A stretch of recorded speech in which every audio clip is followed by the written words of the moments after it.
perhaps we should get fairly near to another Chaucer.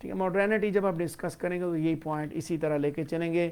اور پھر again وہی بات کر رہا ہوں کہ جب آپ لکھیں گے, جب آپ تبصرہ کریں گے, کامنٹ کریں گے, تو آپ پھر اس کے اوپر آپ ایویڈنسز لے کے آئیں گے. جو پوائنٹ بتائیں گے اس کے اوپر آپ اپنا ایویڈنس لے کے آئیں گے.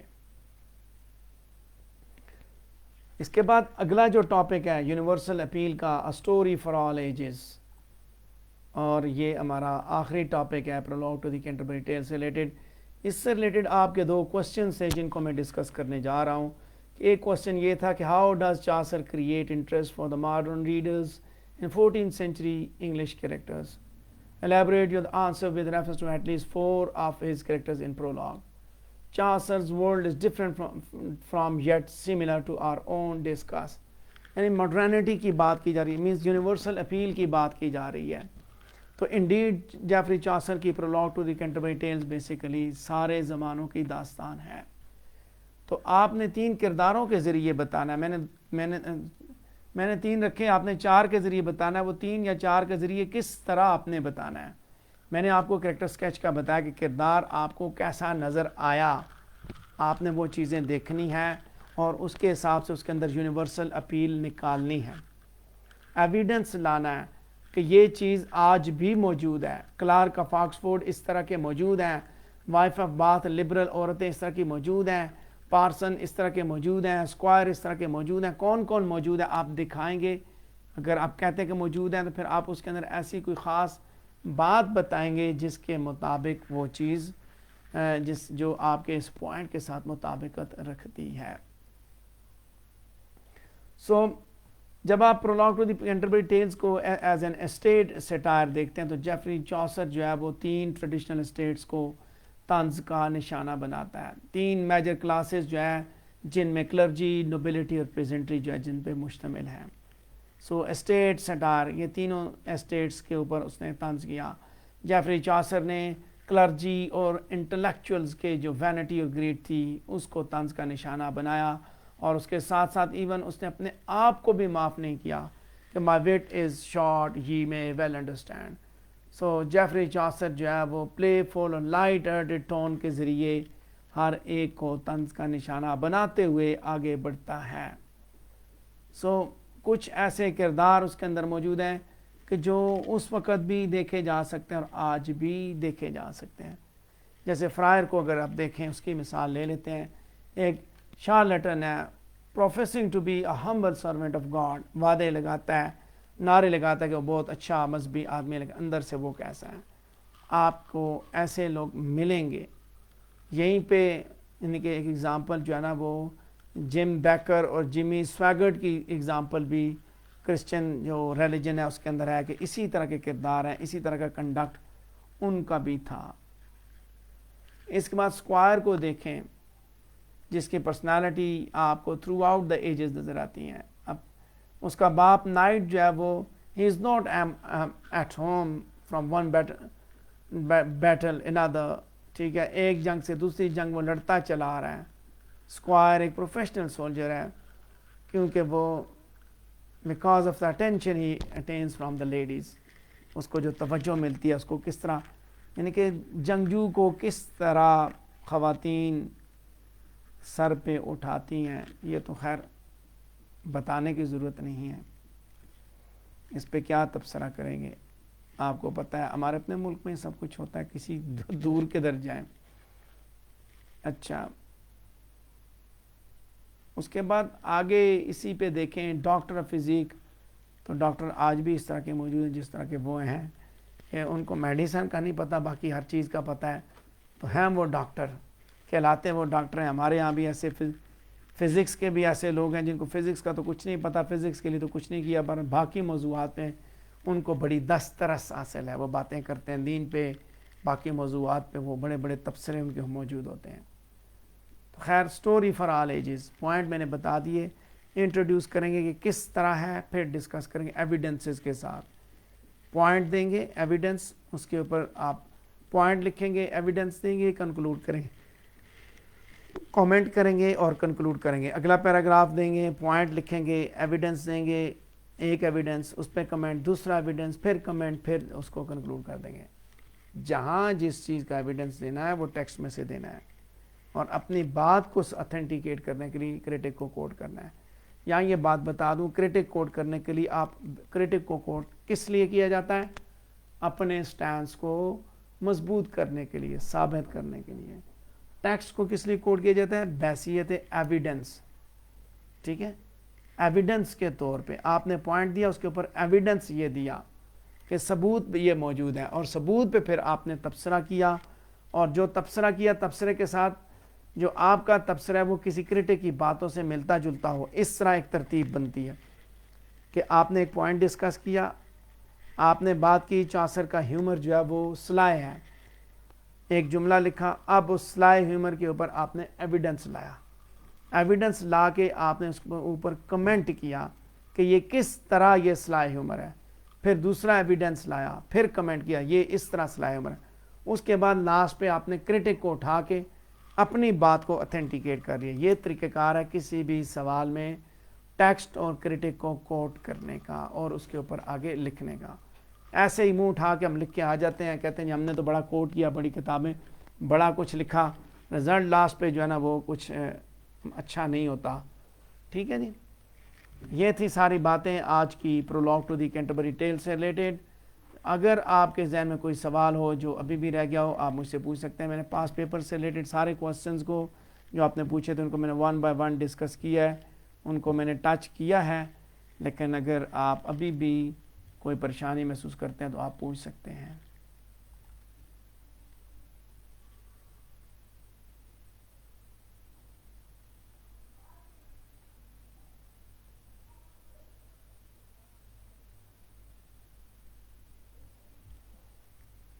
تو اسی کے ساتھ یہ لائیو ویڈیو براڈ کاسٹ بھی کمپلیٹ ہوئی۔ آپ کے حاضری کا بہت بہت شکریہ۔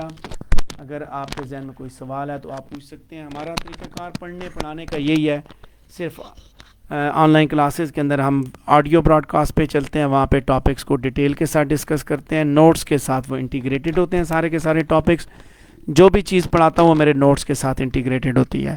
اور اس کے بعد لاسٹ پہ یہ جو سلسلہ، یہ سیشن لاسٹ پہ ہوتا ہے کہ ہم پاس پیپرز کو ڈیٹیل کے ساتھ اسی طریقے سے ڈسکس کرتے ہیں۔ جہاں ویڈیو کی ضرورت ہوتی ہے وہاں ویڈیو دی جاتی ہے، ورنہ سارے کے سارے لیکچرز جو وہ ریکارڈڈ فارم میں اسٹوڈنٹس کو پرووائڈ کیے جاتے ہیں تاکہ وہ ایک ایک چیز کو سمجھے۔ گوگل کلاس روم میں ایڈ کر کے اور اس چیز کو انشور کیا جاتا ہے کہ وہ چیزیں سیکھیں۔